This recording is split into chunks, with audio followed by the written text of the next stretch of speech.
having BK3 wasn't just, I want to get a job or I want to open a company and keep myself going, put food on the table, go on holiday, put food on the table, go. It wasn't about that. It's about making sure that whatever we do, community we do properly. And everything is done the right way. Absolutely. We are, in the S&T world, potentially signing equipment back into public use, which could cause death. Absolutely. Hence, the old motto, our motto goes, our obligation is to keep the public safe, let's do it together. There's a difference between responsibility and accountability. We have a responsibility making sure that all the courses that we give you are to the standard that network can expect. And that is what we do. The accountability goes to the person that if his boss comes to him and goes, I need you to go working on those points. If you don't have that confidence of looking at SMSs or the SMTH handbook in that argument of an SMTH or whatever argument, then you're not fit for that role. Sanj, BK3, who are you? Great question, actually. Great question. So I'm the owner of BK3. I started BK3 back in 2002 as a sole trader. By 2005, we became a limited company. So I'm the owner, I'm the founder and all that kind of stuff. At the moment, I'm trying to take a bit of a step back, as you well know. But I'm still doing the day-to-day running of BK3 and overseeing everything that happens in this company. But there you go. So everything from training to labour supply? Yeah, so training, labour supply, IRC. So within training, as you well know, because we've trained you on quite a few things in the past, signalling training has always been our core business. Always been. Decided to get into labour supply about a year and a half ago. Some could argue wrong timing. Very much wrong timing. Given the current climate, I think, but people know that we're there now, and we have helped a handful of people get work. Even speaking to our signalling director this morning, 𝗕𝗁𝗏, and he had mentioned the same thing by saying we've helped people. But you came at this with a vision that because you have the signalling school with its amazing reputation, that you can labour supply as well as support and train at the same time and mould individuals to be fantastic. Yeah, it's a bit like I had a conversation with my daughter, who you know quite well, and she was explaining the difference between nature and nurture. And she goes, what you do in your company? She goes, you're nurturing these people. And I sat there and I thought, she knows more than me, and it was great to hear, because it was a case of nurturing them. It's what we do. We get people from the very bottom, whether it's school leavers, people in a different career, ex-armed forces, you're ex-armed forces, and I've got a lot of time for you and a lot of respect for you, and I thank you for your service. And it's about giving them a new career path, giving them a focus. Why? Are we saying? No, I'm not against it. No, absolutely. Absolutely. Because the industry needs it. The industry needs good people. It needs people that want to work, not just the ones that look at the money. It's about learning. It's about bettering yourself. Now, I actually do put ex-armed forces above most of the people, because for what they've done for our country, keeping us safe. It's our job, as well as business owners, as a training company, or wherever you like to call us, to give that back. Even if it's not as much as you've given us, we give something back. And that's what we're trying to do. We're trying to... Opportunities. Career path. Opportunities. Give you that opportunity to better yourself. And, you've done that. Your brother's done that. And I think more than anything, it's making sure that there's a lot of ex-armed forces out there that aren't looked after. They end up on the streets, and they have a lot of mental health issues. But if we can combat that and give you something to fight for and thrive for, then that's what we've got to do. And that's not just BK3, that's everybody. Yeah, and the railway does quite well with that. Yeah, absolutely. I was out last night in the rain and cold, so it was like being in the army, really. Well, the same environment. But why? Why did you start railway? You're not a railwayman. You've never won boots and oranges. Well, you have, but not on track as a regular career. So why rail? So I started in not BK3, in the rail industry when I was 17 years old. Mind you, I'm 55 now, almost 56. So at 17 years old, I joined a YTS. That's probably way before your time. It was a youth training scheme, a bit like how the apprenticeship is now. And it wasn't in signalling. It was in the administration side of the railway. And it was great. I enjoyed it. I learnt a lot through it. And then going through the motions of your life and your career, I then ended up somehow in training for British Rail. and or actually it wasn't even British Rail. I think we'd all been privatised by that point, and eventually ended up at GTRM with some really great people, Pete Roberts, Les Roberts, Bob Alcock, all these kind of people, and I worked with them, and they nurtured me. You know, they built me a career in the sense that they taught me how to deal with people in a nice way, not in a nasty way, and I am controversial a bit like that, as you well know. But, you know, just try to build me a career as well, and got into training. I then started working for another company, which is MTR, and they were a great company as well. Unfortunately, I was made redundant from there. But I wanted to do something different from what everybody else was doing. So you get a lot of training companies, and I respect them all. I get on with the majority of them. I have a lot of time with a lot of time for a lot of them, but I wanted to do something different. And in BK3, we are different. We are different from the, I don't want to say standard training company where it's like a conveyor belt. You bring them in, you send them out. You bring them in, send them out. We don't do that. We are a family-based organisation. Everybody in the company is treated the same. There's no real hierarchy anywhere here. I was mentioning it to my family the other day that I have two families. I have my family at home, then I have my family in BK3. I have an obligation to help them, to make sure that they're safe, they're paid for, and all that kind of stuff. Financially, they're secure and everything as well. And I think you care. Yeah. That essentially, it's your mannerisms and you as a human being. You care quite a lot, and that comes across quite a lot. I'd like to think that people see me in that light, not just a case of is he on a BK3? He wants to take our money. It's never been about taking people's money. Had that been the case, I wouldn't have done the things I've done over the last few years and got financially burnt with it. You know, it is a state of helping people, help them to better themselves.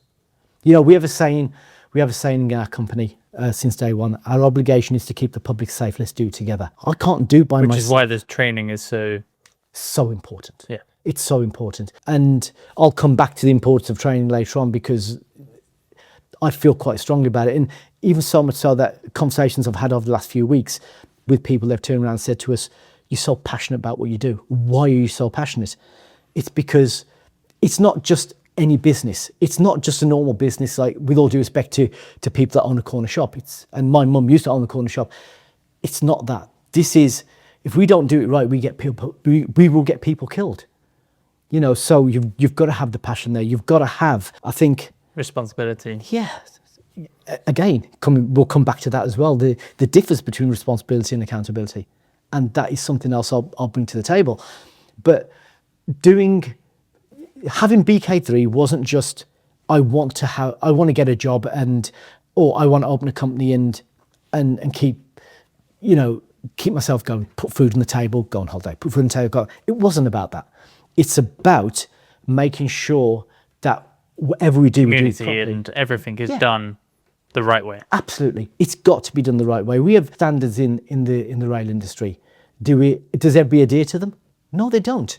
I know they don't.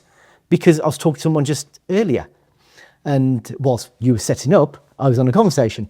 And even in that, it was a case of there's some SMTHs out there, but they don't hold BS1. Signal maintenance testers. Yeah. SMTH, sorry, yeah. Signal maintenance testers. And they don't have BS1, BS2, which is basic signaling 1 and basic signaling 2, which is a prerequisite for literally everything that you do. That is your very first courses in signal. It's the one that you have to build your knowledge on. Mm-hmm. It's the difference between building knowledge on this or on sand. It actually is, yeah. BS1 and 2 is literally the fundamental courses. Absolutely. And the fact that there's SMTHs out there without BS1 and 2 is slightly concerning. It's very concerning. And this is what this gentleman was asking me, and I won't name him. But I would argue that, because there will be S&T that look at this, I would argue that there is probably a representative that if you've come from Network Rail and you've done like operative and then technician role, you might have missed that jump and then gone into subcontracting world and now realised that they have SMTH without BS1 and 2 or... Yeah. So there's a reason, and that's the problem. It goes back to the standards, and we can go about that all day long, but there are certain companies, including Network Rail, run their own way. Yeah, not to their own. No, absolutely. We're all upon themselves. we all come to a conclusion. It's like, hold on, how did you manage to? Absolutely. How did you get where you are without having to doing the basic courses, the knowledge. But that's not always the individual's. No, it isn't. Say fault. It can be just the way they were managed. Absolutely. Because they would have been on the books and managed a different way to somebody that's worked their way up through the subcontracting world. Yeah. So even in the subcontracting world, so as a labour supplier, and we have our own, you will have certain companies. Again, I'm not naming anybody because it's not my place to, and I would never do that. You'd probably cut it out anyway. But they want to get their staff out there working immediately. Now, could be a couple of reasons for that. Number one is because they need them working out there because they're paying them already, or because that individual needs to make money. And I understand that. But sometimes they send them out there without having the prerequisite, without having that knowledge base that ultimately will be the difference between them making a mistake and getting somebody injured, to the fact that they know what they're doing. This is like, I don't always want to talk about S&T on the podcast, but arguably that is my background, and it is your training school, signaling background, it's our core business, core business. So it does lean that way. So that's what I understand. But we are in the S&T world potentially signing equipment back into public use, which could cause death. And I'm not saying other trades don't, but in the argument of this conversation, you're talking about individuals that have maybe done the course but not been mentored and signed off, signing equipment back into trains running at 125 miles an hour. Absolutely. Hence the old motto, our motto goes, our obligation is to keep the public safe. Let's do it together. There's a massive, and this is one of the things I want to bring to the table as well, because there's a difference between responsibility and accountability. It's a fine line, but there is a difference. So responsibility as BK3, we have a responsibility making sure that all the courses that we give you are to the standard that Network Connect expect. And that is what we do. The accountability goes to the person that if his boss comes to him and goes, I need you to go working on those points. I've not touched them. Doesn't matter. You'll be fine. Don't worry. We've got your back. That happens. And it happened a lot. It happened a lot in the old days. It probably still happens now. You know, and I wouldn't know because I don't work outside. However, we hear the stories. It does. Oh, well, there you go. So my boss has sent me out there to work on track circuits or points, wherever it is. I didn't have, or I don't have the underpinning knowledge. I've never been on a course. And we're not talking about skill fade or doing the course and not knowing the SMSs off by heart, which you're not meant to. And I can't stress that enough because it annoys me when people moan at you for checking the SMSs. Yeah. And you're meant to be going through it as you go, to somebody that's not done the course and then working on the equipment. There is a different understanding there as well. Absolutely. And then it's down to accountability. So the accountability isn't with BK3 then. The responsibility is ours to make sure that you are trained to the standard required. The accountability is, even if that person has been on the course but not had the correct mentorship. Now, people look at this and they go, oh, mentorship, it's going to cost us a lot of money putting our staff through mentorship. But that's the whole point. It's not about spending money, it's about making sure that person actually understands what they are doing correctly. As you've just mentioned, not knowing about the SMSs. Look, an SMTH, signal maintenance testing again, we don't test people on SMTH as in how much knowledge do you know on SMTH. It's how do you navigate the handbook. That's what we're assessing you on. How good are you in on navigating your handbook so we can assess you correctly. Because it's not just a case of when you're doing a points correspondence dictation test, you do it straight away. You use your book. We had an individual that wasn't using his book. I walked in there and I got quite irate. One of our trainers there, my trainer turned and said, I've told him many times to go and grab his book. And he was on the odd chance grabbing his book. But he was standing in front of our double-end set of points, which is the 𝗁𝗶𝗹s and the 𝗵𝗵𝗹 Mark IIIs, and he was struggling. And the first thing I said to him was, where's your handbook? And he went, it's on the desk over there. And I went, and I got irate, and I got a bit angry. This is why people don't like me. And it's because I shouted at him and told him, we are assessing you on that handbook, not you looking at these set of points.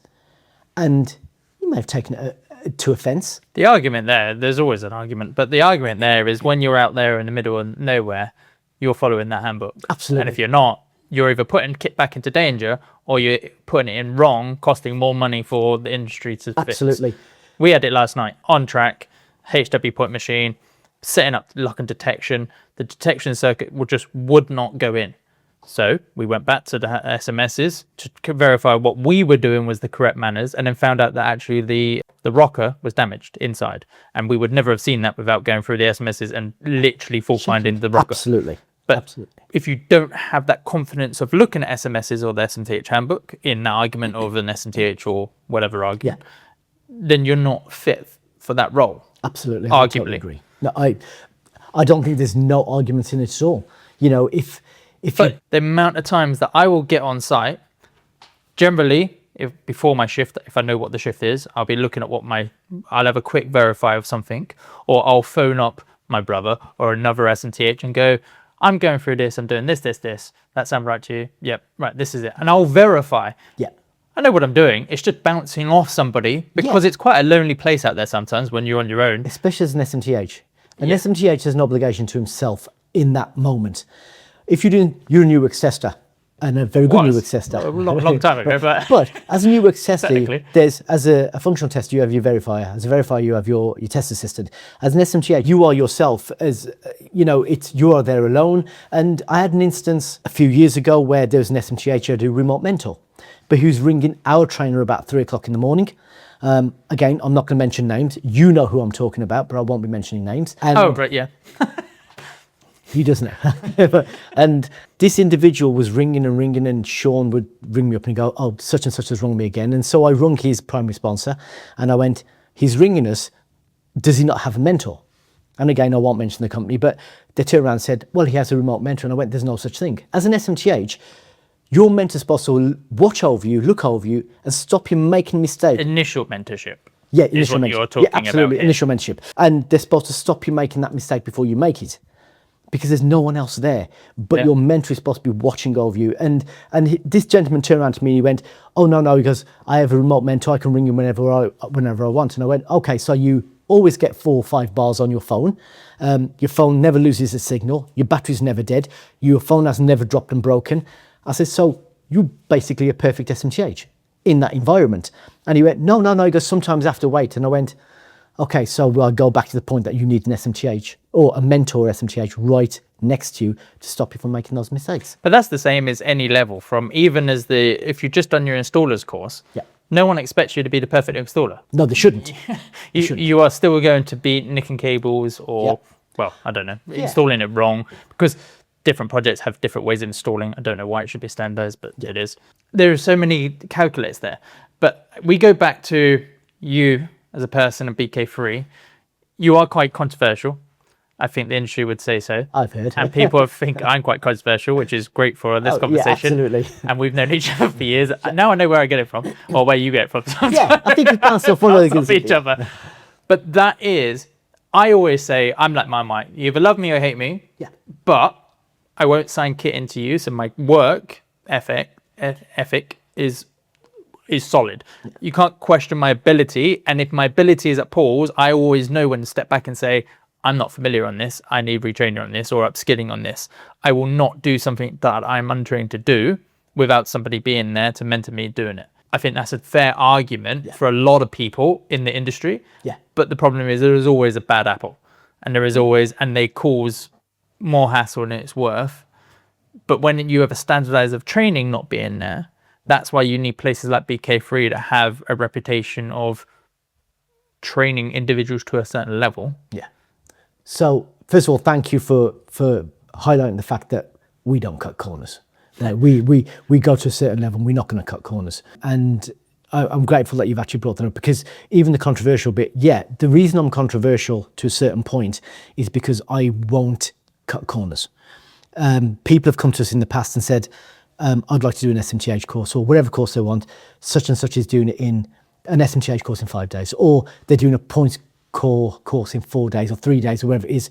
And we don't do that. You know, if the standard says that is, if you have one person on a course, I understand you can't drag it out for 5 days, but you'll give them all the information that they want. But if you have a full course of 6 people, there's no way you'll get around and giving that knowledge to every single individual. Exactly. And you can't give them the assessments and the practices that they need and then try and get away with it and say, oh, I can do it in 5 days if that's an SMTH course, or I can do it in 3 days if it's a points course. You can't do that in the industry that we're in. In fact, in most industries, you shouldn't be doing that. But the industry that we're in, and we've highlighted it quite a bit in the first 10, 15 minutes of this conversation, we are so safety conscious and we get people killed or hurt or whatever it is. We can't cut those corners. But we shouldn't. What I've always found, say, fascinating, intriguing, being on the other side of being boots on ballast, is we've known each other for years. I know what goes on after time. When you have companies and contracting companies of higher positions asking for courses to be shorter, or questioning why courses are certain levels or why they're at this level, and saying, well, this provider can do this. I've always found it fascinating where you have providers trying to push boundaries. Absolutely, and they do that. They do that. Not so much now, because I think network. I think after Wingfield, I think the industry, we got lucky. That's the first thing. We got lucky with Wingfield in the sense of, in two ways of looking at it.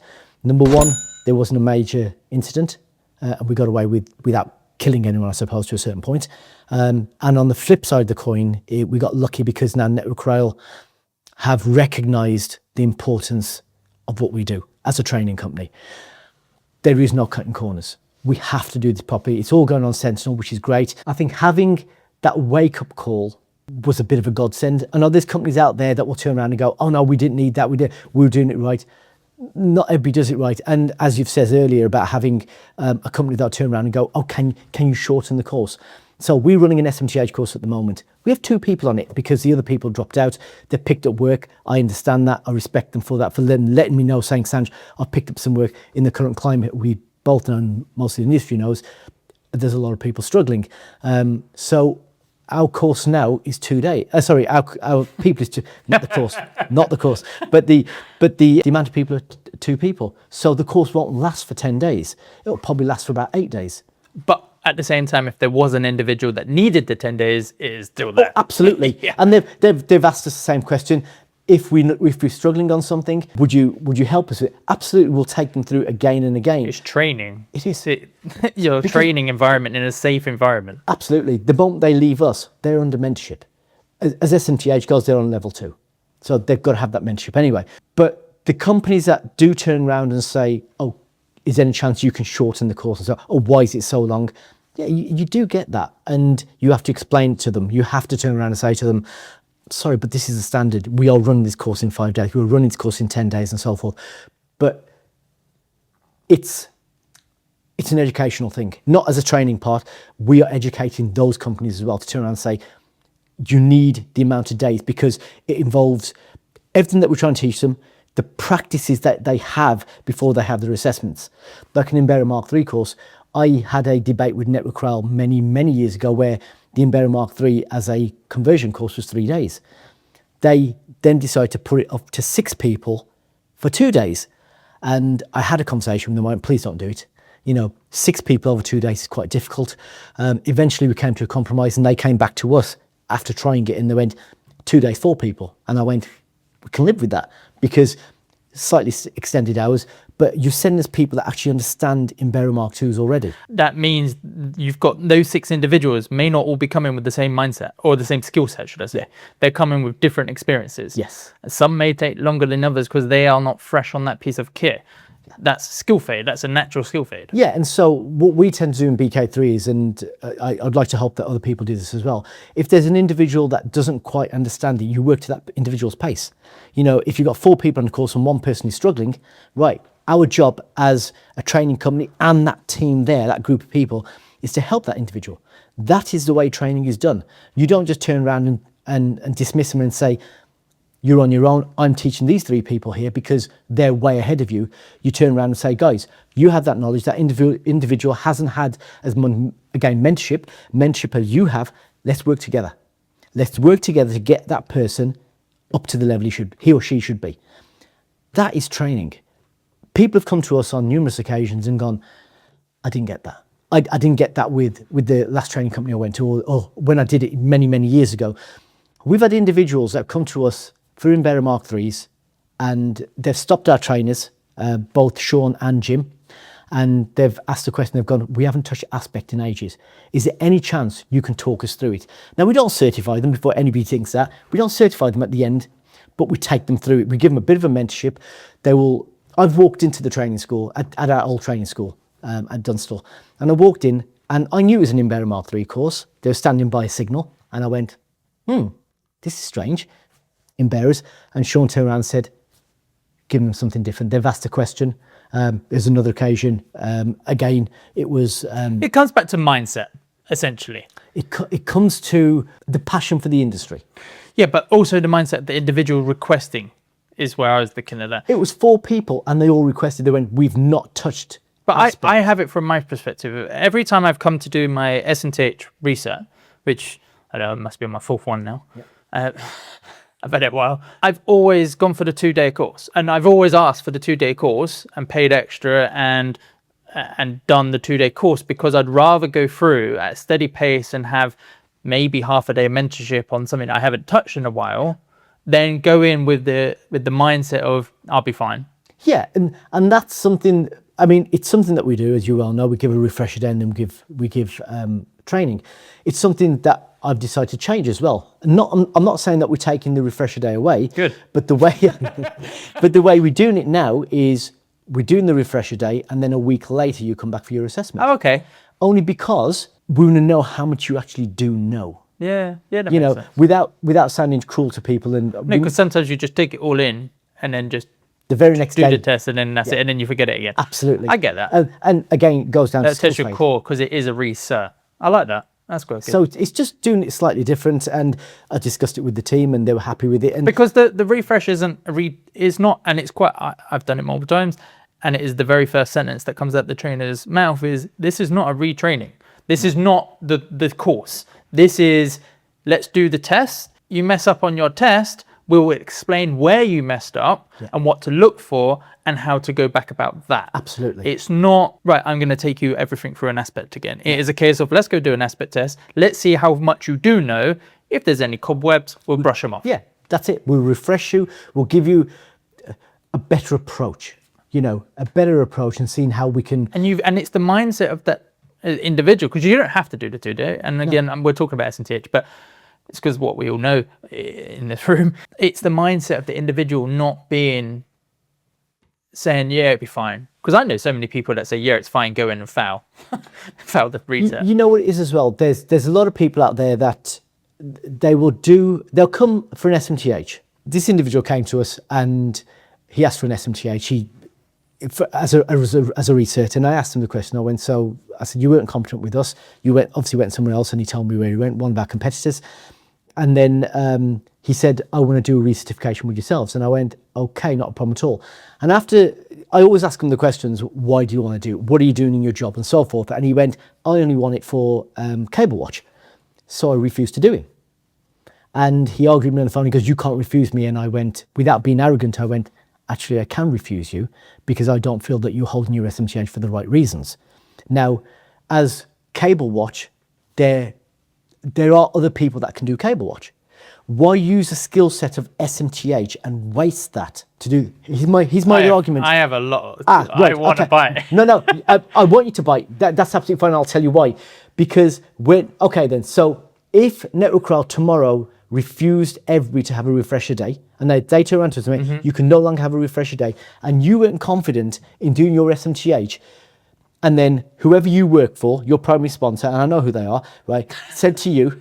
Hold on, this isn't a dig at me. No digs here, no digs. But they then turned around and said to you, we want you to go and test that aspect, or they want you to go and test... As long as you hold the competence and skill set for it, yes. No, it's about confidence as well. So if you weren't confident... Yes. Yeah, hold on. You can't sign kit in if you're not... That's experienced. Let's forget the refresher. So you haven't had a refresher, but all you've been doing in your time for the last 12 months is cable watch. Which I haven't. Right, yes. okay, which she hasn't. This ain't personal. However, no, it isn't. Right, it isn't personal. But would you be then comfortable? And okay, then, let's talk about this. So your company comes to you and says, we want you to go and test those set of points, SMTH those set of points. And you turn around and go, I haven't done it in a year because I've been doing cable watch. You haven't had your refresher, and it goes down to that conversation we had earlier about responsibility and accountability. Would you, and in the current climate, you're not picking up much work, mind. Well, I know you are, but if you weren't, would you then go and test those set of points, knowing full well that you weren't comfortable in doing it? That's a straight answer for me. No, because argument. I'm not, because I don't have the comfortability working on that kit. No, that's perfect. But people do. Which is why I said to that person, I refuse to take you on your SMTH assessment because, right, and it goes back to certain companies that will turn around and go, I need him to work out there, otherwise we're going to lose £60 an hour or whatever they're charging. He's going to lose £45 an hour. I'm just going to send him. And then the very next day we find out that we've had a derailment and we've had hundreds of people injured or killed. But if they've done the research and they've passed on that test, arguably they're competent on that test. Okay, no, they're not. Because they're not. On a reset, not initial. No, on a research as well, sometimes some people will get lucky. And they do get lucky. Yeah, I get it, but... Some people get lucky with... What's lucky? If you're following the book and you're doing the test the correct way... So he came to me... If you felt that that individual was lucky, then he has to do that test again. But the trainer should retest him. No, because we can't differentiate between somebody being lucky or getting it right. You can't do that. When somebody does a test and there's loads of times I've been out on track and luck has just been on my side. yeah, and this is the issue. But I can spot the luck. I can see that something's worked my way. So this individual couldn't, and he made it quite clear he was only using it for So cable that watch. the cable watch, like, the thing that annoys me about cable watch, right? Cable watch is, I hate the term cable watch on its own because people mistrend it. S&T infrastructure, cabling and equipment around the railways everywhere. And when you have other trades working around the signalling infrastructure, they require, Network Rail stipulates that you need it used to be a S&T competent person. And that could have been an installer that had some, it could have been an installer or an assistant, a mod 5, because technically they're competent in the S&T world. But the problem was there was cable strikes or damage to equipment and they didn't know how to fix it, or they didn't report it, which caused Network Rail more hassle than it was worth. Then Network Rail changed it from a competent person to, there was something in the middle. I think it had to be an installer off the top of my head. It had to be an installer. Again, installers don't know how, the installers are fantastic. They're weight in gold if you've got a great installer. Yeah. But they weren't competent in the testing environment. Therefore, when something did go wrong, they couldn't fix it. And they didn't know what went down. So, but that was Network Rail's rules. Yeah. Network Rail then stipulated, because there were so many errors still, and so many cable strikes or damage to equipment that installers couldn't fix, it had to be SMTH. That's Network Rail's policy. absolutely.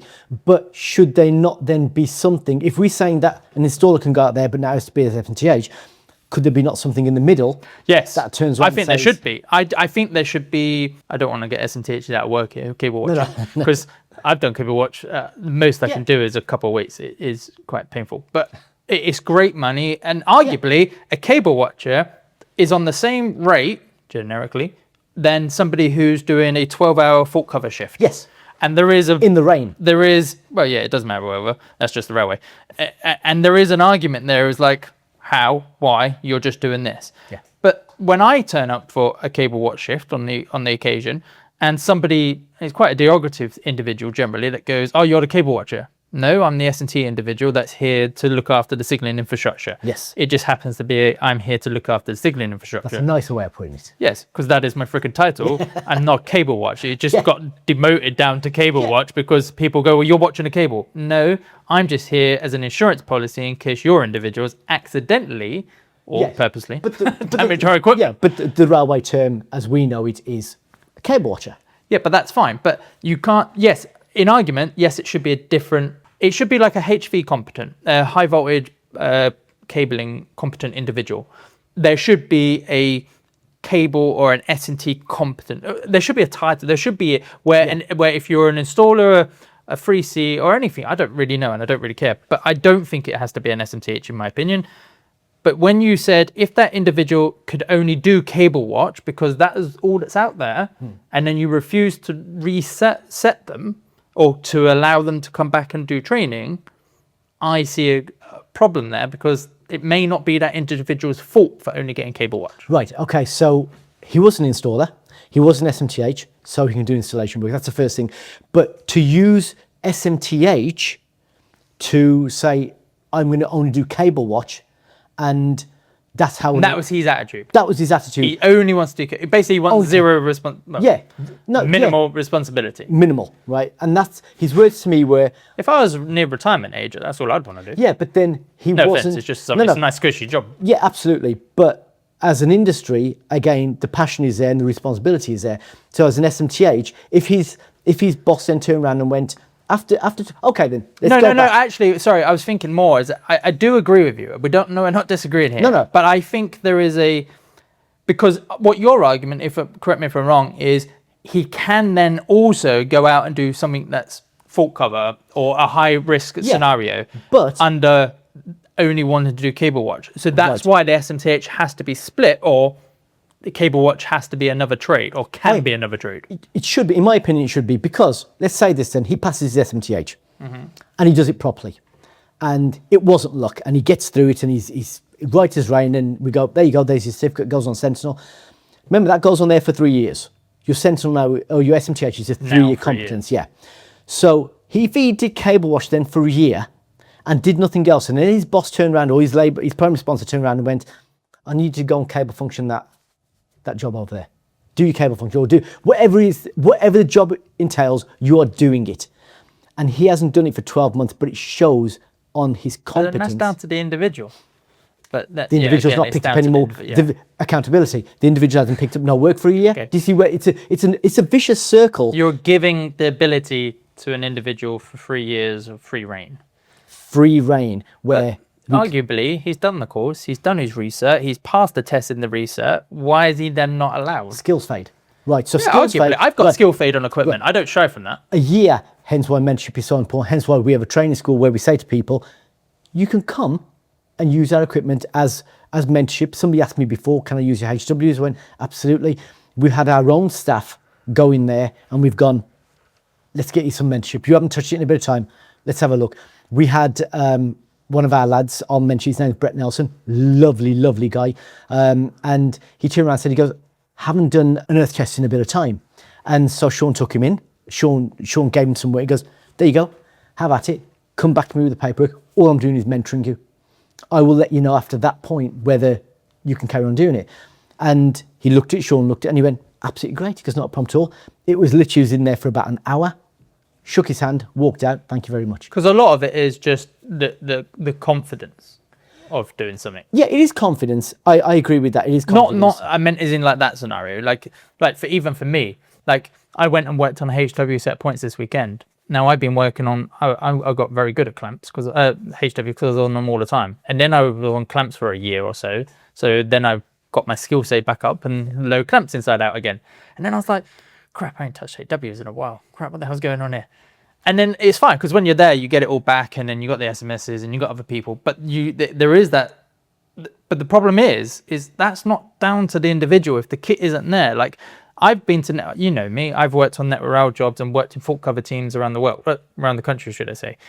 And some places have AC track circuits, which I don't have. And then the individuals there will moan that there's an SMTH there that doesn't know ACs. Well, I don't have ACs. I've never worked on ACs, so why would I have ACs? Yeah. And I don't think it's always that individual. So like I've only worked on, I've majorly worked on clamp locks for the last year. Yeah. In the points world. So that's not my fault. That's just the kit that keeps failing at the moment. Absolutely. So 𝗏𝗏𝗏 are trying to combat that by having sandpits. So we're doing a lot of mentorship for 𝗏𝗏𝗏 at the moment in sandpits. Sandpits have been mentioned in other podcasts, and I think they're fantastic. But I have been on, and it's the mindset for sandpits that frustrate me, and I hope that changes. That you go into a sandpit and you say, can someone show me this? Or I'm not too confident on this, and then it gets tagged. You're tagged as, well, then you're not competent on that piece of kit. It's like, hold on a minute, that's what a sandpit's for. Yeah, but it's not about being not competent. It's about skills fade, but it's also about mentorship. So we've done some HPSSs for 𝗏𝗏𝗏. We did some courses for Wales and Western. They required a project to go ahead. We helped them with it. We've been told we did a good job, and I'm grateful for the trainers for that. They were absolutely outstanding. And then, as you know, Sean went off sick, so I sent our signing director Victor Heath down there to go and do some mentorship. And the feedback that we've got back from that has been amazing, because he's been so. He shows them everything. He needs to know what they know first before he can go back in there and go, right, okay, that was slightly wrong. And so, And then he sends me all the reports, and he's done such an amazing job doing that mentorship in a sandpit as opposed to a training school. It's been a godsend for not only for the industry, for the project, for the individual. And these are network rail staff, and the individual has turned around and gone, I actually understand it now. Yeah. Going on the course is one thing and you learn, but then going out hands-on. Yeah, and really getting into the nitty-gritty. And our equipment is hands-on equipment. It's not S&T is all hands-on. You know, we're not playing around here. And unless you do works, then you're just looking at drawings. Yeah, 𝗎works. Actually, 𝗎works is that, isn't it? But it is what it is. And you know, all the equipment that we have is it's so dangerous in the sense of what goes wrong if you go wrong. Yeah. And if it goes wrong, if you make mistakes, God help us, stuff goes wrong and people die. Yeah, absolutely. We've mentioned it earlier in this podcast that people will die if we don't get it right. You know, even, and I go back to Wingfield. It was an unfortunate, and I know the individuals involved and the individuals also, they're brilliant people. They're good SMTHs, but it's as a team. You work as a team. You have to start the job as a team. You finish it as a team. But it highlighted the issues that we have within the industry, and they are major. I would argue that things don't change in the railway until someone dies. I had that conversation this morning with someone. It's what the person said to me was the industry is waiting for something bad to happen before the money is released by the government and whoever else it is. The train crash that happened 6 months ago, I think it was roughly 6 months ago, because we've had a few lately. But, there's quite a lot of derailments, but they're generally freight trains, so no one hears about them. Yeah. But when we had a train crash, actually, I think it was 3 months ago, when it was still upright, luckily, and I made a joke that it stopped at a red light facing the wrong way. Oh, okay. And people took offense. Like, how can it stop? Oh, jeez. Anyway, but I was, the moment I saw the news, because I do a lot of social media and marketing now with Connected Railway and the rest of it, so I monitor it quite heavily at the moment. And the moment I saw breaking news, train crash, I just went, it had to be. We are over, as an industry, I hate to say this, as an industry, we're overdue a death of train crash. We're overdue death. It's sad to say, isn't it? But it's the reality of the industry that we're in. And things won't change until anyone dies.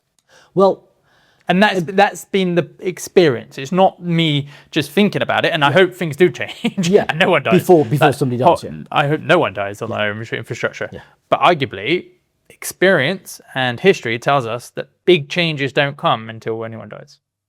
And that's scary. Yeah, and as I say, Wingfield, Network Rail, and they were right on this, to put it under Sentinel to get everybody, you know, reassessed again and so forth. And there's a lot of complaints out there saying, oh, we're spending more money and more money. You know what BK3 went through to get as many people as we could competence on their SMTH.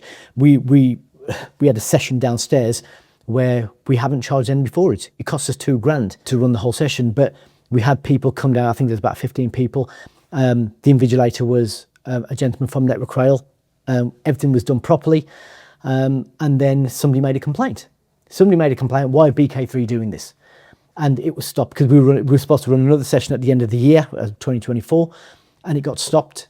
And the invigilator rung me up and he went, Sanj, I've been told I can't do it. I was beside myself to a certain point because I got so angry. It wasn't the fact that somebody had made a complaint and said, why are BK3 doing this?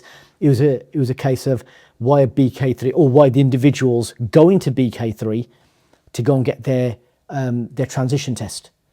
It wasn't anything but a transition test. And you know, a lot for those that don't know SMTH, go and just because we're high focusing on SMTH, there's a transition from the qualification set, which everyone had to do a test, a network rail test, or be retrained. Yeah, so it was online. Yes. But some people couldn't get that done, so they did it on a paper test. And to be fair, in that first session, probably about 90% of those 15 people downstairs failed it. They failed an element of that test, not all of it, but and some of it. And what shocked the industry was a majority of people failed the SMTH. Absolutely. Which brought up a lot of arguments. The questions weren't right, and that's not real-time experience, X, Y, Z. But arguably, however you want to look at those results, the fact is that I'm going to throw the number at 90%. If not, I know it's more than that. It was higher than that. I know, but I'm going to use a nice conservative level of 90% of people failed that reset. Yeah, and you know what that comes down to as well, the lack of knowledge they had as well. and we're going back to BS1, BS2, or SEM 1, SEM 2, you have to have that knowledge. You have to have the underpinning knowledge to be able to, before you can drive a car, you've got to go on lessons. That's your BS1, BS2 equivalent to know what you're doing later on. And we did that, and we literally got crucified for it. BK3 got crucified for running this because some people turn around going, oh, he's trying to help his friends. There's some people in that room I didn't know. And they came to me, they went, we've heard a bit about you, we heard you running this. And then we got, Amro came to us. Amro gave us a purchase order, right? And they know this. I've never invoiced them for it. I never invoiced them for it because I just didn't feel right at the end of it, trying to help people get their SMTH back. Even after that, for 3 months, we had 3 trainers working around the clock. I know, because my timeline came. I was, some will say fortunate, I was lucky that my SMTH ran out like the beginning of that year anyway. Yes, so I had to do my reset, which absolutely allowed me to move over. But you know, we had some people, when we couldn't give them a date, would have a go. Oh, you're just trying to help your friends and blah, blah, blah. And you've mentioned that twice, and I want to hit home at that because I hear it as well on track. You've got a couple of friends. But when you say you are known, right? You are known to have a lot of friends, a lot of support for BK3 and the rest of it. And there's a lot of that comes from the training school, and people say BK3 isn't without you, you are BK3, arguably, because your personality. But I think it's a lot because of what you have given us. So therefore, we've given back. Now, you've been BK3 for 24 years. Started it. I've only been on Railway 14 years. So, and I've probably known you just over a decade. Probably about 11 years, I would argue. 11 or 12. About more near the 14 than the 10 years. Yeah, absolutely.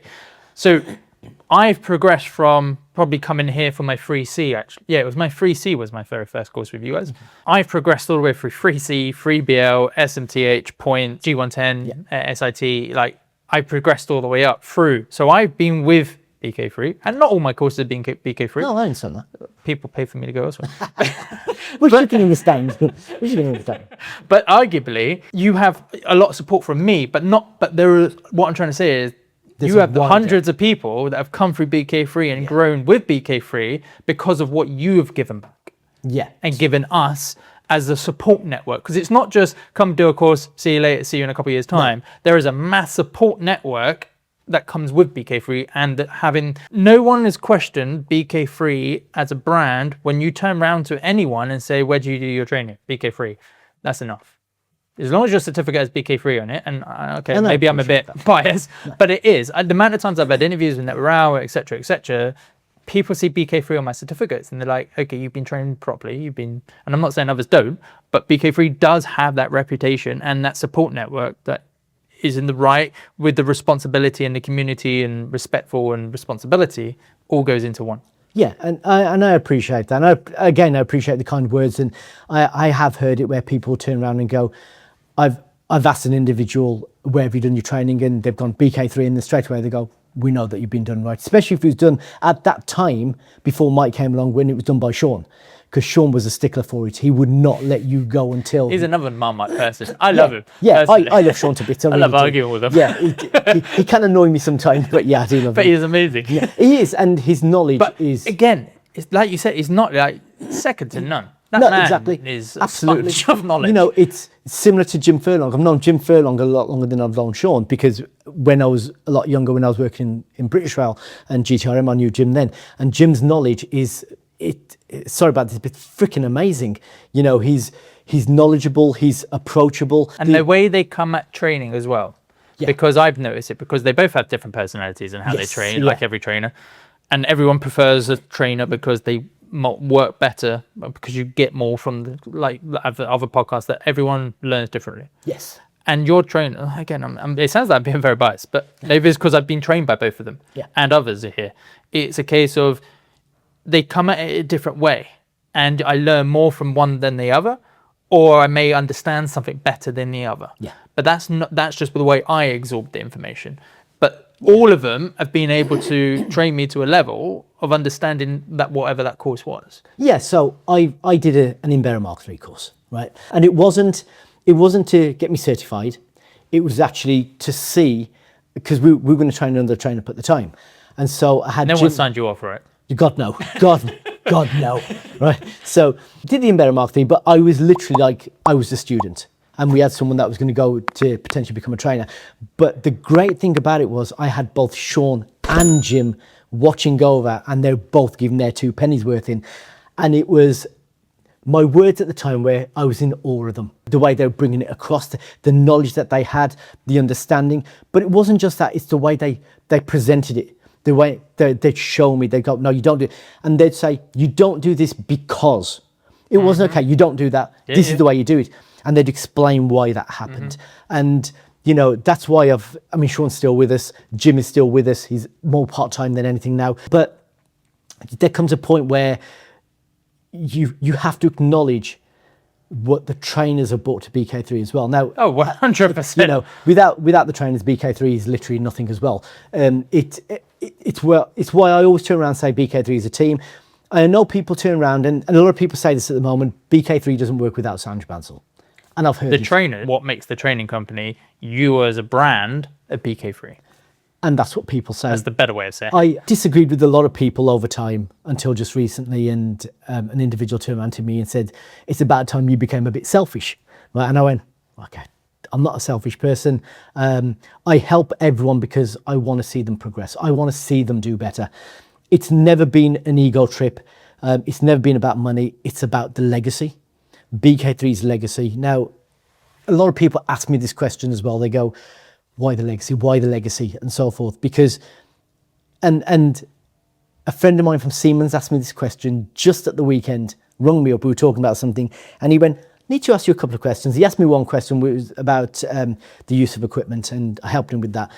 And then he says, I need to ask you a question. What does BK3 stand for?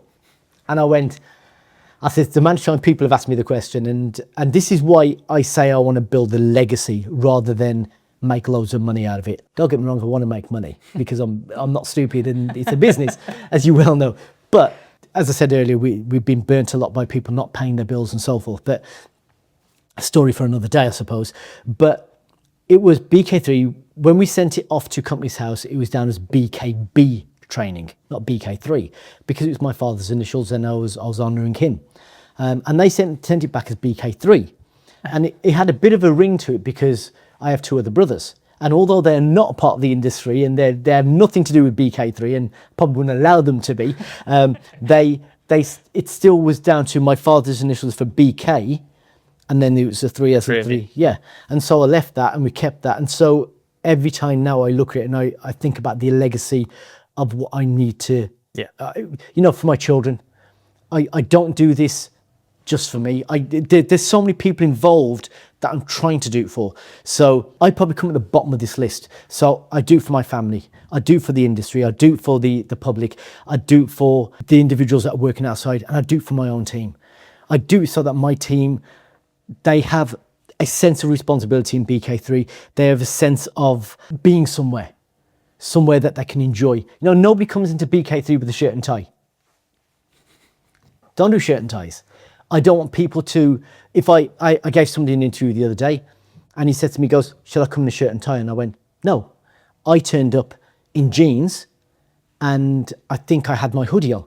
And he said to me, he went, oh, casual. And I went, I don't want to see you like this. I want to know what's inside. I need to know what's inside of you to be able to not judge you, but be able to see if you're a right fit for BK3. I say it with the rest of the team. When we go to shows, we wear BK3 polos. I'm off to Canada in June, again, right? And tracks. Tracks, yeah. Tracks. Yeah, tracks. So again, I'll be wearing a polo neck with BK3 on there. And I see around and people wear shirts and ties and suits. It's not me. I'm the owner of BK3.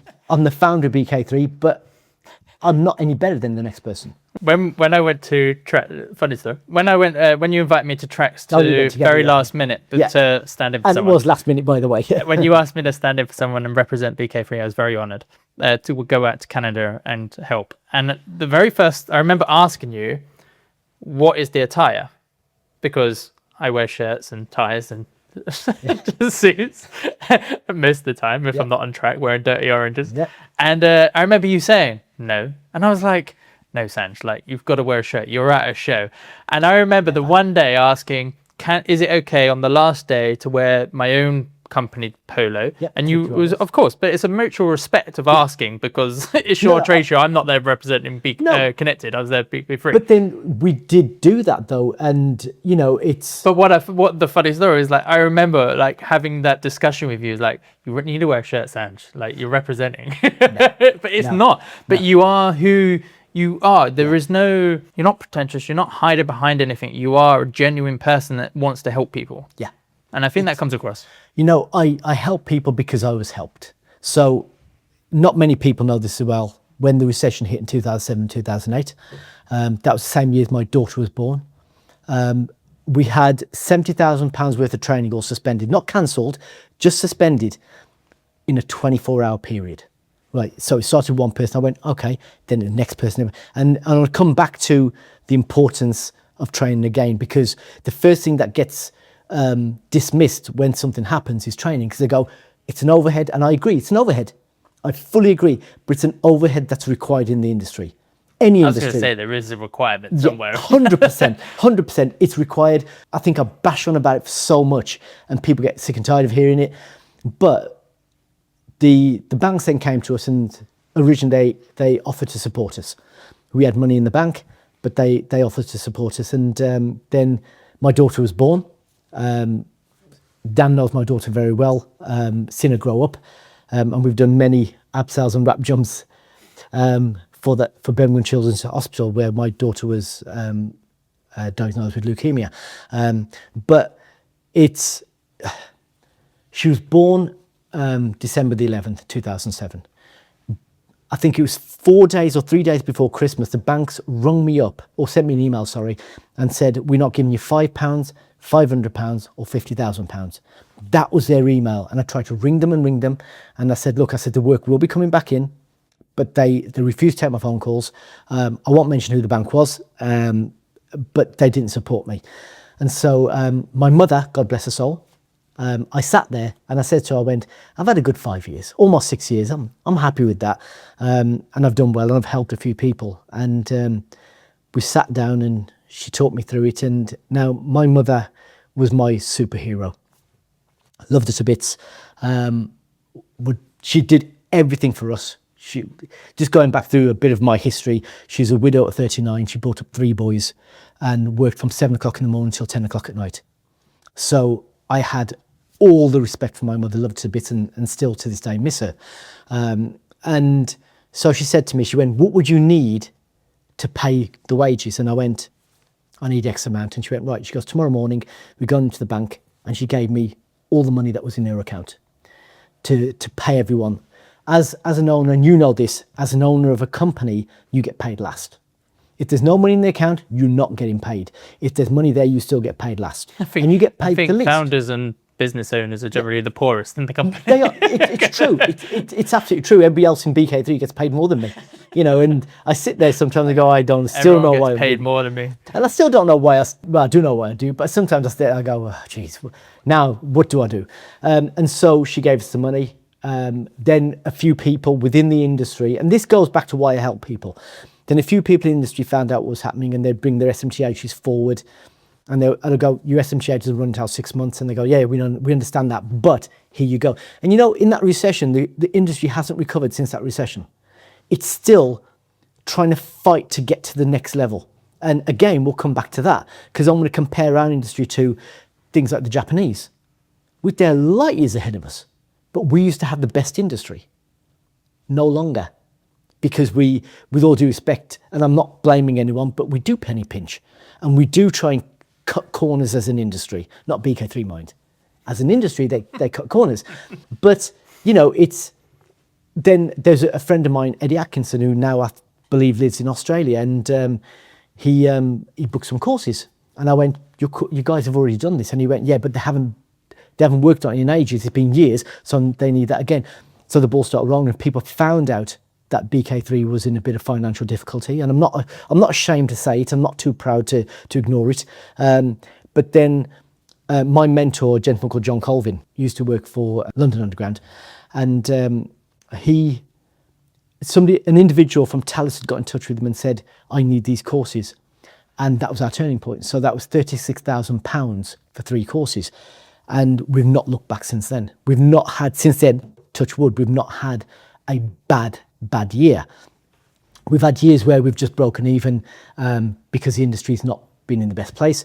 But this is why I help people. I've been helped. I've been in that position. I've been where, you don't know where to look and you think, where's my next meal going to come from, or such and such, wherever it's going to be. So the obligation not only is to the public, it's to the people that help those people. And you've got to look at it and say, you pass it on. We've done it in the past. We've both done it to each other in the past. Whereas somebody's come to you and gone, I'm looking for a course. I don't favour any training company, but go to BK3 because I know they're in your area and they will help you. And we got burnt financially by a lot of money because people wouldn't pay us. They'd take the competence and then people would say to me, they go, why are you still doing it? It's because of who I am. I do it because I genuinely care about helping people. It's not an ego trip. It's never been an ego trip. But if I can walk away, I've helped someone, I'll sleep well at night thinking I made a difference. Even if it was one shift and then it builds. People come to me back and they go, you started my career, you helped me in my career. No, I didn't. You did that yourself. Or somebody's passed the test and they go, Sanj, thank you so much. Just recently, a guy, as I mentioned earlier, 𝗵𝗶𝗶𝗀𝗏 turned around to me and went, Sanj goes, if it wasn't for you guys, I wouldn't have got that work. I went, hold on. I says, you did the work. That's down to you. If we put the work there, I understand, but you still got to do the job. You do the job and you do it well, they'll continue taking you on. That's down to you. Kudos to you, well done to you. That's not BK3. We don't take credit for other people's, for the good things that they do. We're not allowed to take that credit. We shouldn't be taking the credit. And if somebody tries to credit me for it, I'll stop them and go, no, you did that by yourself. It's not an ego trip. It's about being proud of the industry that you're in and help. Look, we may be all different companies, but we should be able to be big enough and ugly enough and strong enough to turn around and say, don't worry, I'm going to help you. It's not about, or it shouldn't be, what are you going to do for me? It should never be about what you're going to do for me. It's about, what can we do together? How can we make it better? How can we, as an industry, what are we supposed to do to make the industry better? And going back to the Japanese and that, they've got trains that, I watched a video on LinkedIn. No, it's Instagram, sorry, and the train shoots across, the bullet train shoots across, and you have to pause the video to see, or slow it down just to see it. But we are, the Canadians are 25 years behind us. We're about 15, 20 years behind the Japanese right now because they're really pushing, because they value what they're doing. I read something just recently that I think it was China. They brought 1,000 staff in over 9 hours to do a job. I read it on LinkedIn. Whatever the quality of work they produce is fantastic. But what I was smiling and thinking about myself is the fact that our own system couldn't even program 900 people on one job site, let alone even run a job. It was 1,000 people for 9 hours. Right now, we're struggling. It would take for 9 hours to sign everyone in. I don't work on site, so I don't know that. But it's like individuals now, they're not picking up shifts. I think we've got 4 people working out at the moment. And people will laugh and they'll turn around and go, oh, he's only got 4 people. But I don't look at the amount of people that I've got. It's continuous. It's continuous. But you know something? I'm now helping 4 people. Continuous work. Yeah. And which matters more than the odd shift. Well, we get some people that have come to us and gone, I get paid more than that. And Vic's turned around to me and gone, how many shifts you got? I've got 1 shift, I'm getting paid £60 an hour. As opposed to we paying less, but you've got that continuity. 6 days a week. Yeah. At the moment, I think we're doing 4 or 5 days. And at the same time, keeping competence up. Yes. Which is also valuable because you're actually working on the kit. Yeah, you're working on the kit. And, I had one of our guys just recently and he turned around and said, because I've not touched it. And we have a training school. We have a training school. The training school isn't separated from the labour. Labour's not separated from 𝗨𝗏 because we have the 𝗨𝗏 agency as well. So we take it. Now, Vic himself has turned around and says, I need to get my 𝗨𝗏 sorted, my license sorted. You're working for a company that has an agency. Utilize it. It's why we're here. You know, not just our own staff, we have other staff that come to us and go, we haven't touched that kit in ages, do you mind? No, I don't. Come on. You know, I can't speak for any other company in this country. I really can't, but I can speak for BK3 because I own it, and it's my company, and as we've said, it's my baby. Well, it's actually older than my oldest child, but BK3 wasn't built, of course we want to make money, but it wasn't built for just making money. It was built because there was another way of letting the industry progress and helping people. That's why BK3 was built. It wasn't built for an ego. It wasn't built for just in making money, although that helps. It was built because we have an obligation. That's why it was built. So anybody that comes to me, and I've been judged many times. And you know, if people come to me and say, he does it for ulterior motives. I did the payment plan and they turned around and said, he's got an ulterior motive. And I went, come and sit with me for 15 or 20 minutes and I'll ramble on for that time and I'll prove you wrong. Because it's not about that. You've had courses with us. I gave you a payment plan. There's no ulterior motive. It wasn't a case of go and bring more people, or I'm going to charge you interest at the end of it, or you owe me a favour. I've never, ever, ever turned around to anybody and said, you owe me a favour. Dan, you owe me a favour, by the way. No, never. I wouldn't do it. You're on a podcast, what else do you want? Yeah, it's a great point. I get to air everything as well. And there's a lot more I want to air, you know, and I think it's making people understand. Look, I had one lad come to me and he went, Sanj, he goes, I spoke to, he'd just done his G110 and I was talking to him and he went, Sanj, he goes, I'll speak to someone that did a BS1, BS2 with you. This was about 3 or 4 years ago that I had this conversation. And I went, all right. I said, anybody that I know? And I went, did he owe me money? I honestly did say that. And he went, actually, Sanj, he goes, I asked the guy and he went, oh, I did my BS1, BS2 with BK3 just recently. And this lad, when he goes, with Sanj is great and so forth. And it made him feel really warm. I said, you don't need to big me up. I said, thank you for it anyway. And he went, and then the guy went, yeah, he goes, I've got the, but I'm not paying him. And this lad turned around and went, what do you mean you're not paying him? And he went, well, he goes, he's rich enough, isn't he? Businesses. As we know, I'm not rich, right? So, as we said earlier, I'm the last one to get paid, and I don't get paid more than anybody else. Arguably, it's irrelative. You've done the course, pay for it. Yeah, irrelevant to what was supposed to happen. And this guy turned around and said, he goes, you know something? He goes, Sanj used to give every payment plans. He goes, but it's because of people like you, he no longer gives it. And I don't give payment plans to people that I don't know anymore. Right, if you came to me tomorrow, and I've known, as Dan says, I've known Dan between about 12 years.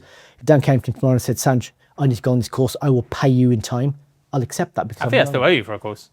You call me up every now and then and go, and you know there's a course 2 years ago. Yeah, like, really? Potentially there is. I mean, even with Bradley, Brad said to me, when Sanj goes, he did his high drive course. And paid it all off. Yeah, paid it all. But but I wouldn't be here because I wouldn't, at the time, you can't afford it, but you need to get the test or reset or whatever else. You do the several shifts, you pay your back, you move forward. Yeah. But where people don't pay is then it's sour, plus it's a business, you're losing money as a business. But you know what it does as well? Then the next time they come, I won't help them. Yeah. Well, then yes. And then they feel bitter and then they turn around and go, oh, Sanj isn't a man of his word, he's not helped me. Oh, but then didn't you screw him over the first time? And people don't see that. But that's because there are, to my knowledge, there are no other companies out there offering payment plans on training. Well, I don't think there is. I think there was one at one point. I think that's. And then they also got burnt. Yeah, and they probably got burnt as well. Again, it's you know something, we've been burnt by companies, not individuals. Yeah. We've been burnt by companies. Lots of money. Yeah, lots of money. They've gone under. We've been burnt. You know that's unfortunate because it's the way the industry works. Sorry, that's the way business works, not the industry, it's the way the business works. You know, equally as much of, not to mention it too much, but we helped the company, you know, and nothing's come out of that. So I'm slightly bitter towards that, you know, that now we have to go and try and find work in other places as opposed to helping them. And being paid for. Yeah, and I mean, not just, we didn't do no training for them, but we helped them win a contract to do that. But again, you know, I'm not going to mention any names, and please don't. No, I won't mention that. Yeah, but you know who you are.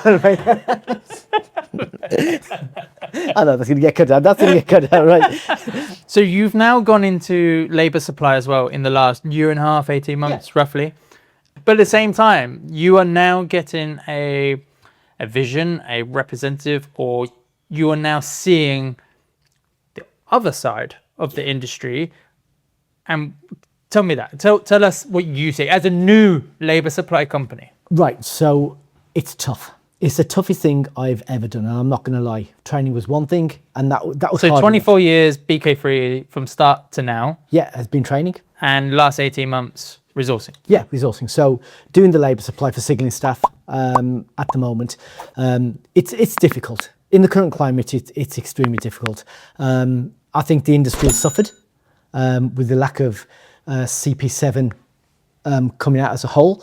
I've spoken to people in Network Rail and they've turned around and said CP7 is there, and I've gone, well, the difference between CP7 for Network Rail staff and CP7 for contractors are two separate entities. They really are, because as an industry, the staff rely on that work to be continuous. As we've mentioned earlier, it's got to be continuous. And then what it does as well is it affects their mental health. So we get phone calls and emails on a regular basis from staff asking the question, is there any work? Is there any work? And I know there's patches of work here, there and everywhere. And I know the industry is trying to pick up, and I know the industry is trying to get a grip to get things moving, but it hasn't happened, which is a shame. It's a crying shame, because again, our industry, it's one of the best. You know, it's one of the best in but the... why is it not working? It's just the lack of work at the moment. But what? Okay, there's lack of work, but why? I'm provoking. Why? You're known to be controversial, so help me. Okay. Why is it not there? Because there's too many people that are tight with money. If I'm being brutally honest with you, they're saying there's no money there. I disagree. There is money there for the industry to open up more jobs. But what's the result? And what do you mean? The individuals on the ground. The individuals are suffering. They are suffering big time. You said there where for Network Rail staff being the mothership, if you like. Yeah. It's different for them. CP7's working for them, whereas it, and they could have an opinion, and certain individuals can have an opinion. Well, they're the mothership, that their staff and CP7 subcontractors are just that. You're there to work for the influxes of work. You're not there to do continuous work.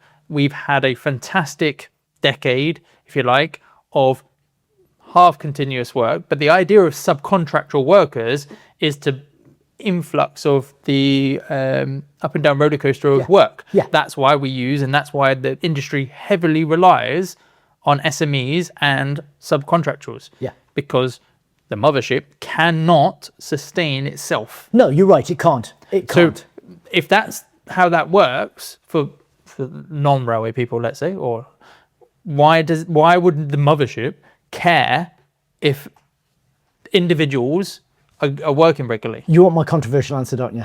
Well, I want an answer.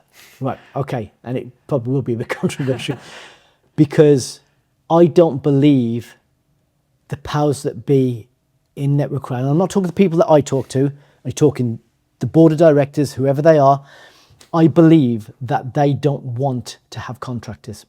What they will do, they will squeeze the industry as much as they can, so that people like BK3, people like the big labour suppliers or the bigger labour suppliers won't be able to sustain in keeping those staff employed, be it as contractors or PAYE, which means they'll have to let them go. The moment they let them go, there's only one place that it can go. That's to Network Rail. So Network Rail essentially start taking everybody back inside.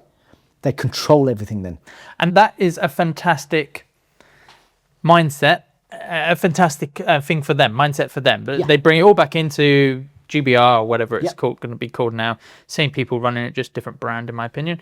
But the idea of it is fantastic. But then you've got pension, sick pay, everything else that goes in mums, and that's why there's like over 100,000 subcontractors that work in the infrastructure, and that's why there is such an amount of them. Yeah, it's... I hate the idea of... And at the same time, Network Rail are not recruiting. Now, arguably, in some departments, they have just opened up recruitment in the last few months, so I have to say that. We lost a couple of guys to them. But, arguably, they haven't recruited for years.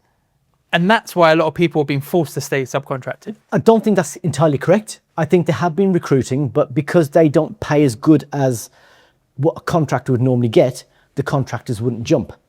But now the industry is being squeezed, and maybe I'm doing something wrong here by giving 𝗥𝗏𝗏 an idea on what to do. Like, they're squeezing the industry. Like, whether they're doing it purposely or accidentally, I don't know, and I'm not judging them. But by squeezing, if they turn around to me tomorrow and went, right, okay, then we're cancelling all your jobs, cancelling all your training, I have to let everybody go.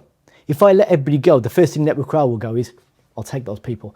Or if I was in 𝗥𝗏𝗏, that's what I would do. I would turn around and say... But what is the real incident of what's happening is people are leaving the railway with decades of experience. That's the dangerous part. It is. Because as we know, as an industry, subcontractors in a percentage are more experienced. Not more qualified, but highly more experienced, because we work on more various bit of kit. But there's also... As a percentage, I'm not saying everyone. No, I understand that, but also on the flip side of that coin, by not getting the work, skills fat. Agree, but people are leaving the industry with all of this vast knowledge and experience because someone at the top of 𝗥𝗏𝗏 says we want less subcontractors. Yeah. And it's a shame because... And then that takes me back to the industry ain't going to change until something happens. Yeah, 100%. Which is why, and then takes us further back to why we do training. It's just a ball, it's a snowball effect that'll just carry on going and on. And that's for everyone in the industry. It's not just training, it's not just us subcontractors, that is an industry thing. And we're not talking about just S&T, this is industry-wide problems. Yeah, it is. And that's the fundamental issue right now, because there is a severe lack of work. We are losing great testers, great installers, because they will make just as much money going and working building trade, electrical trade abroad, or going to working in Asda. You know, a friend of mine is driving a truck, and it was a lifelong ambition for him, but he's driving a truck, and until the industry picks up, he's not going to come back. You know, and you can't blame him. No, I can't blame him. And they'll just I actually got asked on Saturday night when I was getting ready. I was in a deserted car park waiting to get on track, as you do in the railway works. And somebody who's a year on track, year on railway, was having an open conversation, as you do. And he was like, I don't know what to do. It was an honest conversation between just a few of us. And I went, leave the railway. And that's me telling you. I was like, get out of the railway. If you've only just joined, I would turn around now. Unless you are working for one of the big contracting companies or PAYE or an apprenticeship, don't even bother. Yeah, I see both sides of that argument, because on one side you're saying that to him, but he can then take it in a way of this. My career is going to be destroyed. You know, his confidence is completely. But his confidence in the industry. He's asking that question because he can see. He's not blind. He can see that there's no work out there. So he's been on the railway a year or so, and he's not new to it. He's not a fresh blue hat just done his 6-week MVQ. I wouldn't say that to one of those, because I generally think those courses are great, even if it's just a base level. I think everyone should keep their tickets in check for when or if it does. But I would not be, I know you're a training company, but I would not be spending my life savings getting myself up a career ladder for a career that is stalled. So on the flip side of that coin, if he did his courses now and carried it going, when the industry does start to pick up, and it will pick up. It has to. Yeah, it will. It's got to. Yeah. Once it does happen, then he's got that skill set to be able to offer that to the bigger companies. That's the other side of looking at it. I'm not disagreeing with otherwise, if he leaves and comes back, he's starting from scratch again. And as 𝗟𝗏𝗡 supply ourselves, we could look at it and go, yeah, but you don't have the skill set that we need right now to put you in work. So there's two sides to a coin. And if you looking at my own opinion, then being an SMTH, I'm working a fair amount at the moment because I'm at that level, luckily. Yeah. But yes, so I've put myself into that position of an asset. But then you have to invest in yourself to do that. Yes. The industry, but I just see the pain. And I guess me saying, turn around now, leave the railway, is my way of just not wanting more pain, not seeing LinkedIn. And it's not just LinkedIn, because that's where you would get and I don't mean this disregardingly, but this way you get generally a skilled individual is on LinkedIn, a skill set. And that's degrading, but I don't mean to be, but LinkedIn is generally more for that's level. But then you see it on social media platforms across social media, and I find it so upsetting when you see people putting themselves out there, and they're not even just saying, anyone, any idea or any work out there? They are physically saying, I have no work, I am desperate. And when they use words like desperate, social media, putting words like that, you are opening yourself up. And to do that, I just feel, mental and I'm health. Like... Yeah, because you think that person, we had it just recently where somebody turned around and, again, no names, but he turned around there, he missed his dad, and he turned around and says, he goes, Dad, I'll see you soon. Those words, for a young lad to say that, I'll see you soon, there's a lot of people, myself included, I'm assuming his dad's passed. Yes, his dad passed away. Right, so, and he's well known, he's well respected apparently. I didn't know his dad. But then my MD then turned around and contacted me, let's put him on a course. We had somebody from 𝗵𝗵𝗴𝗄 say, can we help this guy? And they approached us, can we help them? Can BK3 help them?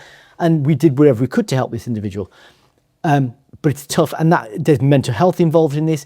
The moment lack of work happens, then there's all sorts of issues. You have mental health issues. You know, you're worried then whether somebody's going to do something to themselves. God forbid. We don't want that to happen either. So the industry is responsible. I have a friend on the railway that literally 3 days ago told me that he was stood on a platform looking at a freight train, because that's the way the industry's put him, because he's now out of work, wife, kids, and can't provide. And I was like, fuck. Yeah.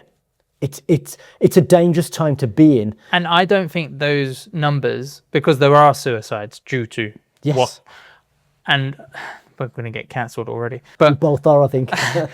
my personal opinion is that people responsible, and they know who they are, for the current situation of our industry, people making decisions that have no idea how the railway has worked, and somebody who actually made a good comment the other day where it's actually changed my mindset. It was actually, the railway is not being run by the railway anymore, it's being run by accountants. And 100%. I like that. That made me actually think, and I like those comments because it makes you think, 100%, I agree. And I think people that made judgment calls don't realise the ripple effect, and I think suicide rates in the railway are not recorded properly because they're not done on track. Absolutely, and again, of the fear of being cancelled, or somebody turning around going, right, we're not going to use BK3 anymore. The hierarchy of who holds the money and who releases the jobs has got a lot to answer for. Agreed. It's not also releasing jobs. It's not as easy as that sometimes. No. But communication. No one. The fact is that everyone, from the guy that's just, or girl, but listen, for the boots on ballast individual, all the way up to certain levels of network rail, turning around going, we have no idea. We have no idea. We have no idea. I have friends in network rail that turn around and gone, Sanj, we don't know. I've asked the question. But that's the problem. That there is the problem. I don't think anybody in this industry would care if they turned around and said, we've got no work for 6 months. On this date, this is the planned date it's coming out.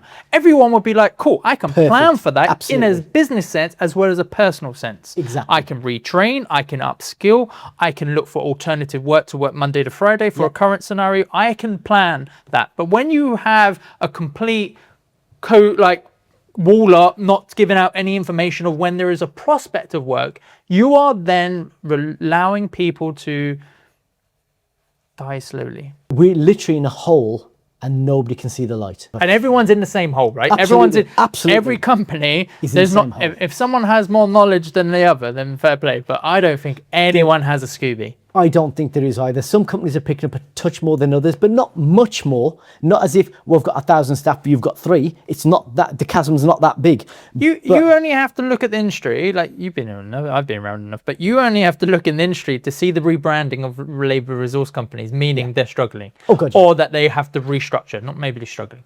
Or where certain companies are pushing in different areas, or where some labour supply companies that were only giving out S&T now also doing civils work. Absolutely. Because they've had to diversify. Absolutely. And that's a great business idea, right? By the way, I think that's great because you business sense.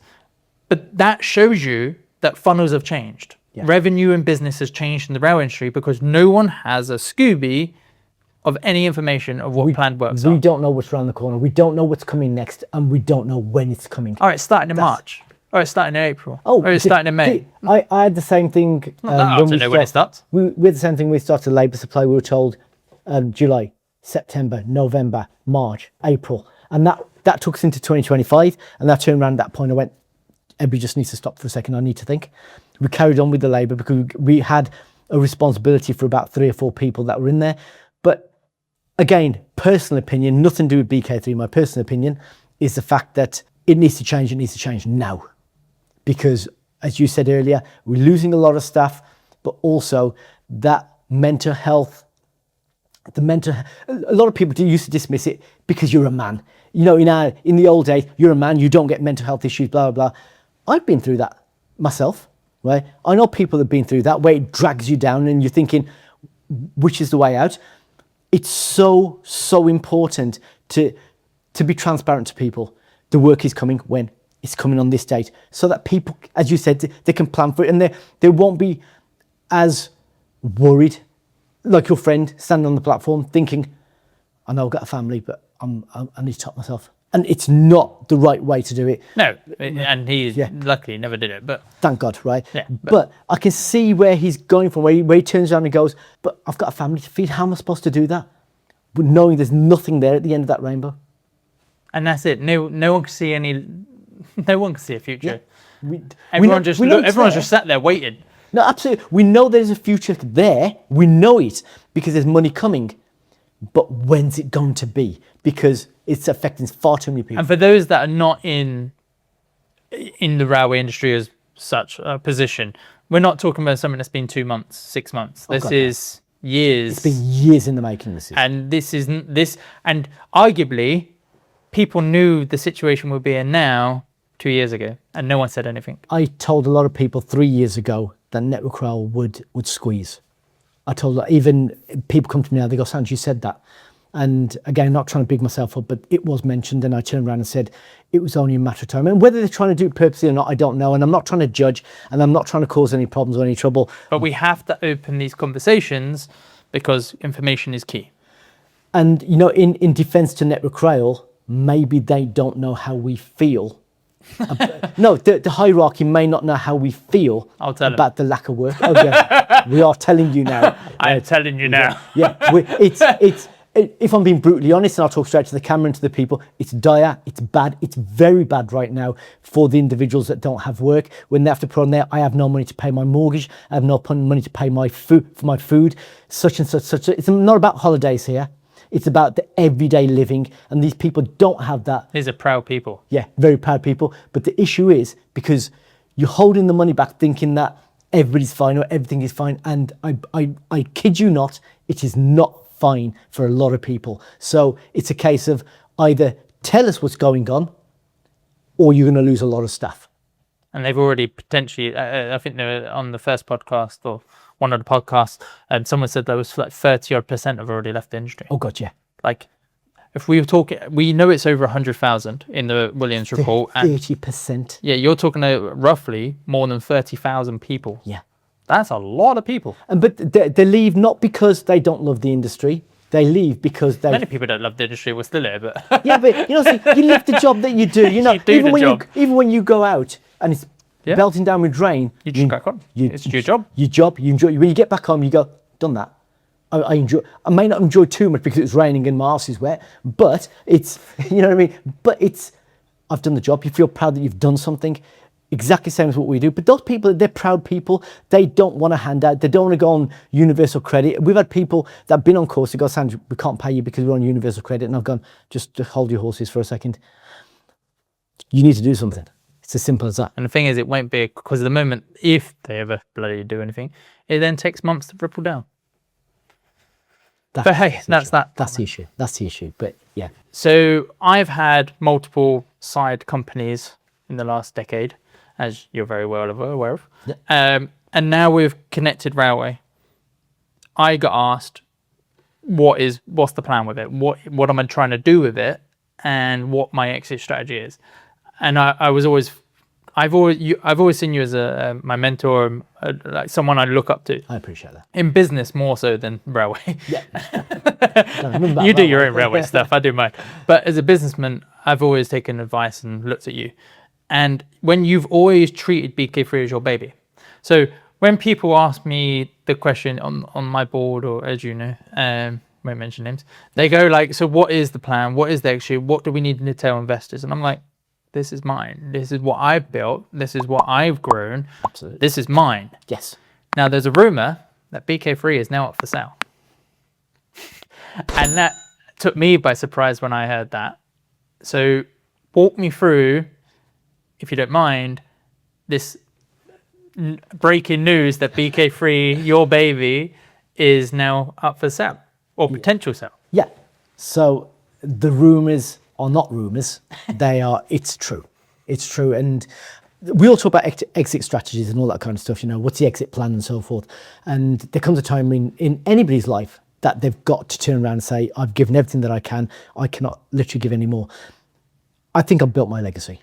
I think I've cemented the fact that people know me, respect me, and they know that I'll help them. No matter. But you've also built a company that is respectful and has its own values. Yeah, I truly hope so. I am actively looking at selling BK3. I think I've taken it as far as I can take it. There are companies out there that are interested. I can't name them. But you've taken something that you set up and had mentorship and training, and you pushed the industry for a better working environment for training, and now into the signage, right?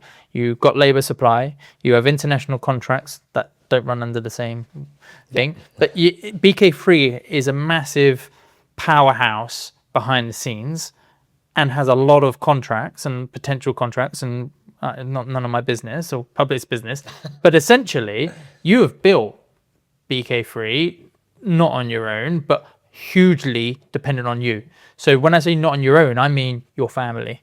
I mean your friends, your family. Everyone has built that with you by your supporting. Yeah. And that takes its toll.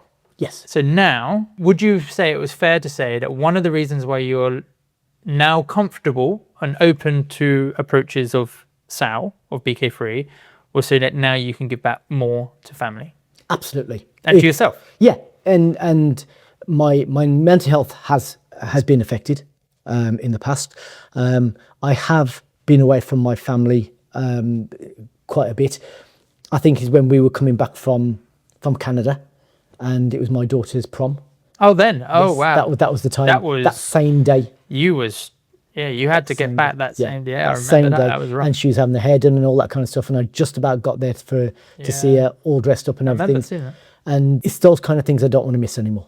Mm-hmm. The last time I went to Canada, my son was taking his SATs, and I was there while he was taking his SATs, and I got back a day early, and because I promised him I'd be back for his last 2 exams. Yeah. And he was only 10 at the time, which I did.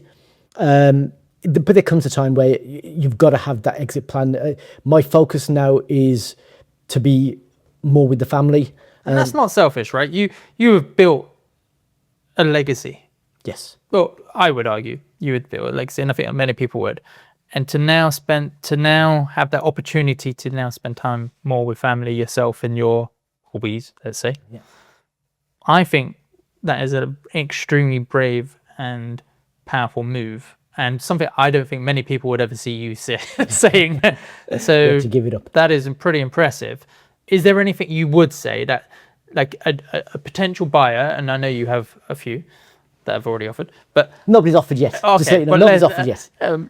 We've had conversations. But would you say that they have to carry the same ethos? They have to carry the same 100%. Mission, the vision of what you...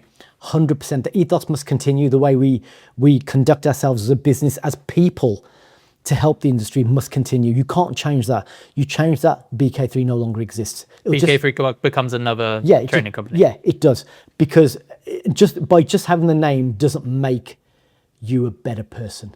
It doesn't make you a better company. And you're still planning on being on the board as an advisor or supporting... I wouldn't be on anybody's board. I don't think I'm at that level for them. But as advisory role. Yeah, and that's what it would be, like an ambassador for the company, attend the meetings, because we have potential contracts in place already for Yeah, there has to be a natural. It can't just be an open close because of the type of industry we're in. It has to be some supportive network. Yes, absolutely. And for a year, well, however long. However long it'll be, however long they need me here. They may turn around and go, "We're going to give you 6 months and then goodbye." You know, I seriously wouldn't recommend that because but it has to follow the values that you've put in place, and the legacy has to. It has to. Yeah, they have to have the same values. As I said, if it doesn't, you no longer have BK. People won't respect the company. People come to the company because of that community, what we've spoken about. Yeah, it has. I don't think you need to explain it. BK3 has its own powerful name, but that's because of that legacy. It has that bond, that community, that mutual responsibility and respect. I think that's what BK3 is. If I sold BK3 to anybody and they decided to rip it to bits and take away the legacy and the ethos of helping people, I think I'd probably pull out the deal. I'd be disappointed. A lot of people on track would struggle because they would. I've had conversations with a few people, and I told a few people that that's what I was planning, and the first thing they said was, "Please don't do that. Please don't sell." And I'm still going to be there. I just won't own the company. And look, it may or may not happen. The idea is to sell BK3 to somebody that will carry on the ethos and, you know, carry on my legacy in that as well. Yeah. I've told them that, you know, I'd still work there as an ambassador 1 or 2 days a week, which then shows people that I still love the industry and I still love the company. But I've got to start looking at Sange Banszel and the Bansal family, because I want to be there for my children. Yeah. You know. And why should you be? Yeah, exactly. You put over 2 decades into building not just a business, but that legacy. I think it's fair to say you're allowed to take a step back. Yeah, and whether I'm allowed to say this or not, it's a case of you get less for murder. You know. Fair enough. But the one conversation I had with someone, and I got a bit teary when he told me this, and he goes, "You've given that much that it's about time you were selfish." Yeah. And I'm a very unselfish person, and some people might turn around and say, "Oh, he's not a good person." So I don't look at BK3 just, okay, I'm gonna run. I could shut it and run, you know, I could close it, but I want the ethos to continue. I want the legacy to continue. I want BK3 to continue because it will help people. And if whoever takes thousands it on, already, so I truly hope so. But if anybody takes it on, and look, we've said this in the past that nobody may take it on. They might turn and go, "No, we don't want it." 4 companies might turn and go, "Thank you, but no thank you." And 4 times, I'm still happy to continue it. You know, I'll just scale back my own time. I will only work them 1 or 2 days, probably 2 days a week. The same 2 days that my wife works, so then I can spend more time with her.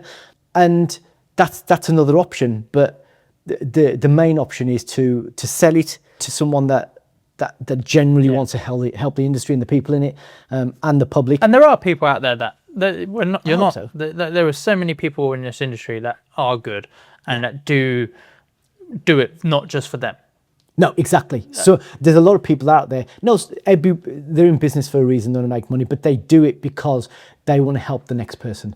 And we've seen that internationally. Like I've been in the trade shows with you, like internationally, and that, and it's like there are so many good people out there and with voices as well. Yes. And I guess that's what a part of these podcasts is for, is to try and give people a platform to speak about some of the problems that we're having, not just national, but you know, our industry as a railway, wherever it is. Yeah. I mean, it's got to be the right time as well. I was offered before by a company. They wanted to buy us out.